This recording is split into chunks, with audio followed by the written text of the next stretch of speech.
Ini adalah penampakan kebakaran hutan yang terjadi di Israel. Israel saat ini dilaporkan tengah berjibaku dengan berbagai bencana yang tengah melanda. Pasalnya Israel dilanda kebakaran dahsyat hingga badai pasir. Belum usai upaya pemadaman akibat kebakaran hutan yang membara, Israel kini juga menghadapi Setelah badai berjibaku pasir. dengan api selama lebih dari 30 Akibat kondisi jam. tersebut, pemerintah terpaksa membatalkan peringatan Hari Beberapa Kemerdekaan pihak Israel menyebut kebakaran di ke-77 perbukitan Yerusalem tersebut dipicu oleh suhu tinggi dan angin kencang hingga membuat api menyebar dengan cepat. Menurut laporan, awan debu raksasa menyelimuti gurun Negev dan kota Beersheba. Besar yang melanda Israel. Mari kita awali video ini dengan teng teng teng teng teng.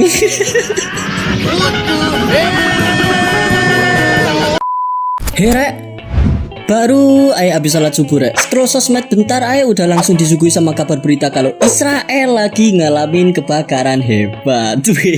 Dan ya, aku pas baca sempat diem sejenak. Terus mikir, alamak konten nih. Sorry ya rek, aku ketawa sebab kupikir ada yang lucu nih. Ku kasih tahu ya, pasang lubang speaker kalian baik-baik. Jadi negara yang selama ini punya track record bombing atas bawah kanan kiri kota, kok malah jadi password GTA awak. Gak maksudku ya, negara yang katanya kuat, pas rumputnya kebakar langsung panik minta bantuan internasional. Ya meskipun orang-orang banyak yang bantuin sih, bantuin doa supaya makin gede apinya.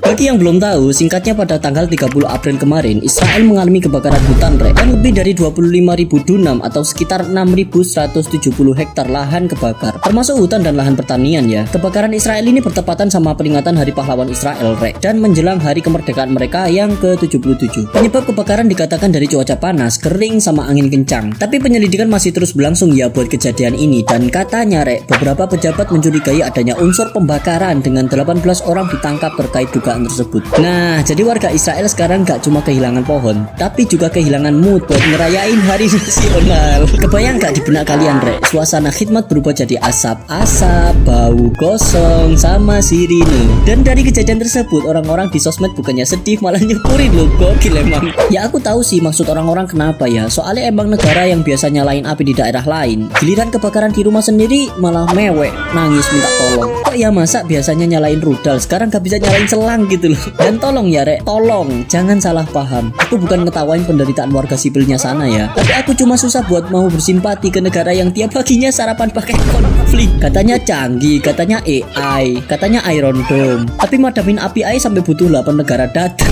Kebakaran lokal kok vibesnya internasional banget. Dan Israel ini juga minta bantuan Ukraina ya rek. Coba bayangin, Ukraina loh, negara yang lagi dalam kondisi perang, masih sempat bantuin Israel matiin api. Sementara Israel biasanya malah justru ngasih api ke negara lain ya, terutama Palestina sih. Kalau kataku ya rek, ini negara kalau jadi tetangga tuh tetangga yang tiap malam nyalain sound system keras, undang kandang ayam orang, terus pas rumahnya sendiri kebakar teriak-teriak, tolongin aku, minta tolong siramin RT, RW sampai negara lain gitu. Makanya rek, gak heran kalau netizen tuh banyak yang bilang, mampus, boleh bantu siram bensin gak?